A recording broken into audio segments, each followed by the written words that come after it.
Y seguimos con esta segunda parte que nos gusta hablar de nuestra patria grande o de nuestra América Latina profunda, este continente tan desigual. Vos sabés que África es el continente más pobre, pero América Latina es el continente más desigual. Y una de las características que estábamos teniendo, por lo menos hasta los últimos años, viste que te estoy contando de que hay guerras por un lado, guerras por otro. No te conté, pero seguramente la semana que viene te voy a contar sobre también hay conflicto en Pakistán. Y lo que sí nos podíamos jactar es que en América no había conflictos armados. Por lo menos hace mucho tiempo que no hay conflictos armados entre los países. Bueno, te quiero contar de que hoy ya no es tan así. No es que se haya declarado una guerra abierta, pero resulta que Estados Unidos acaba de desplegar buques militares en el Mar Caribe para combatir, ponerle las comillas que quieras o el lugar donde te posiciones, al narcotráfico. Por lo tanto, ingresó una serie de militares a ese país llamado Trinidad y Tobago.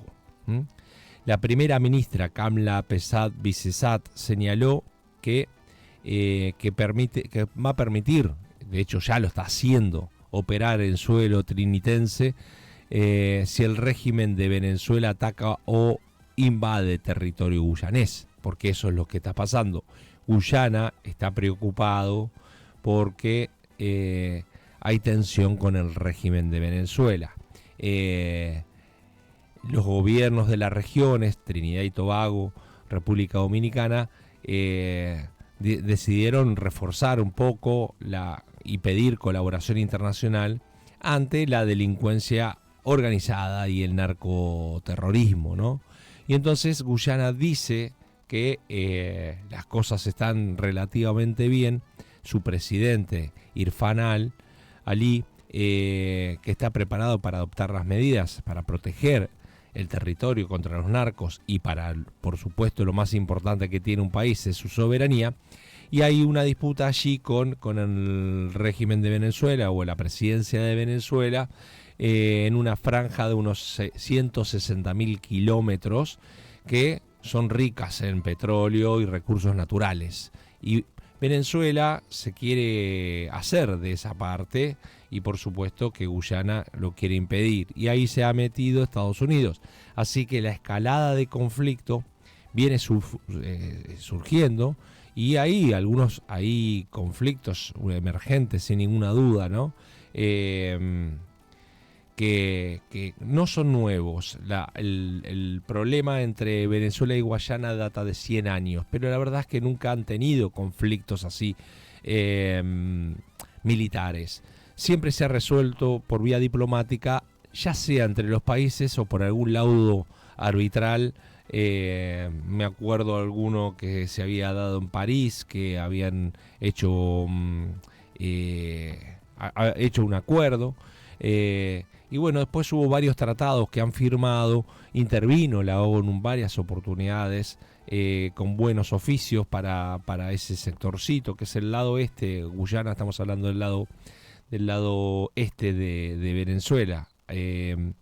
Y bueno, se requiere de una intervención por parte de la ONU. Y ahora la cosa se ha complicado. En estos últimos días los buques militares directamente están allí, en Trinidad y Tobago. Obviamente que tiene que ver también con cuestiones de lucha de narcotráfico, pero con cuestiones políticas. Sabés que Maduro no es del agrado de Estados Unidos.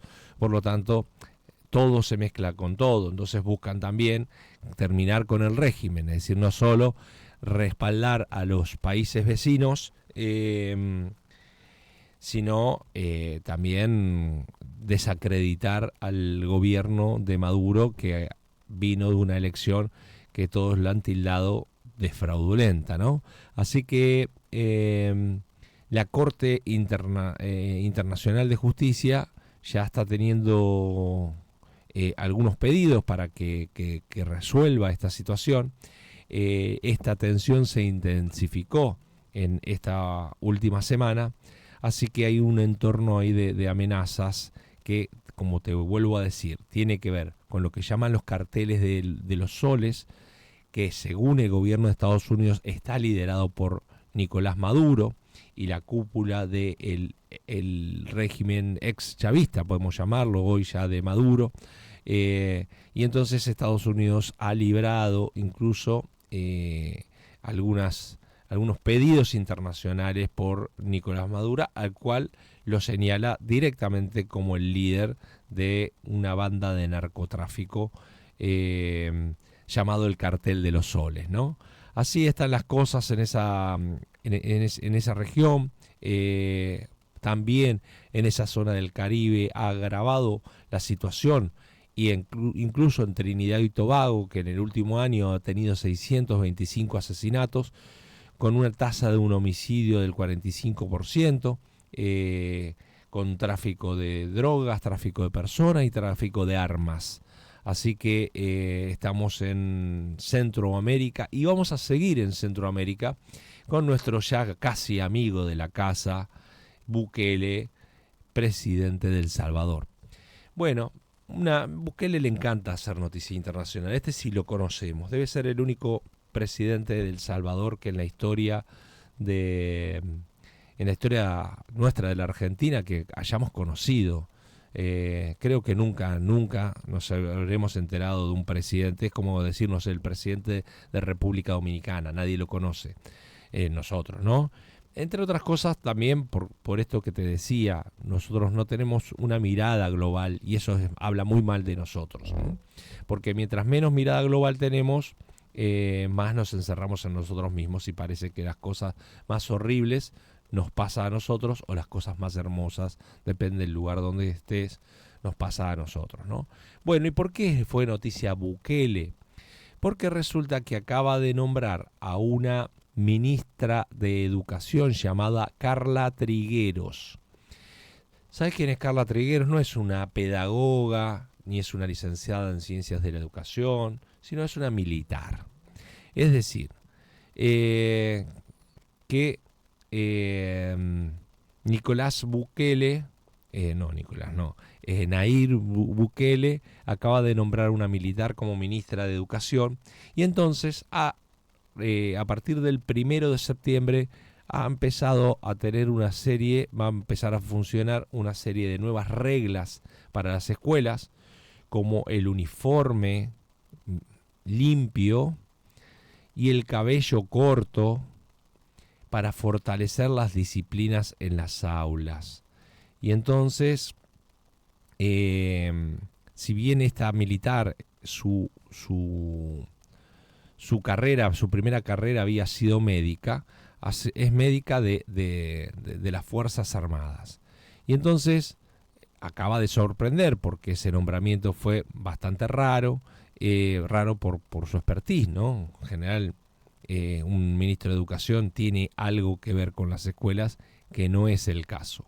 Así que a tener todos pelo corto, y después tiene algunas reglas de educación básica en los establecimientos públicos de El Salvador, que lo llama Reglamento para Promoción de la Cortesía Escolar. El 1 de septiembre va a empezar a funcionar.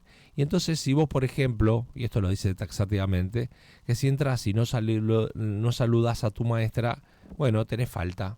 Y entonces, con una serie de faltas, quedás libre.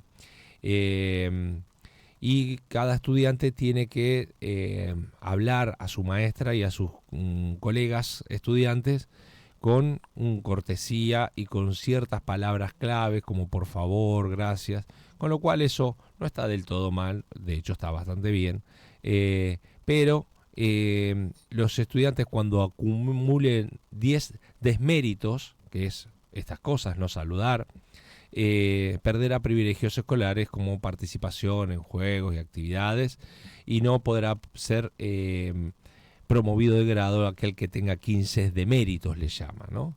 Así que el documento establece ciertos mecanismos de comportamiento, actitudinales y la normativa incluye también un sistema de reconocimientos. Cada mes se le otorgará una mención honorífica de cortesía escolar a los estudiantes o grupos que no acumulen de mérito. Bueno, esto del pelo corto, miren quién lo va a decir justamente. Yo cuando estaba en séptimo grado tenía el pelo largo como lo suelo tener ahora. Nunca me lo corté desde los 11 años aproximadamente.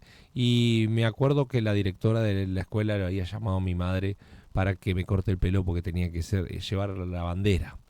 Y la respuesta de mi madre fue: el pelo es del niño, por lo tanto yo no tengo ninguna injerencia sobre su cabello.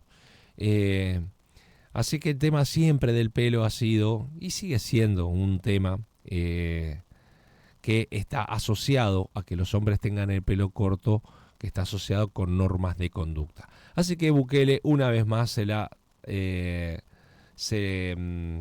resignificó para hacer noticia internacional a través de estas reglas educativas que son o tienden a ser estrictas. Y con esto cerramos las noticias internacionales de nuestra América Latina profunda.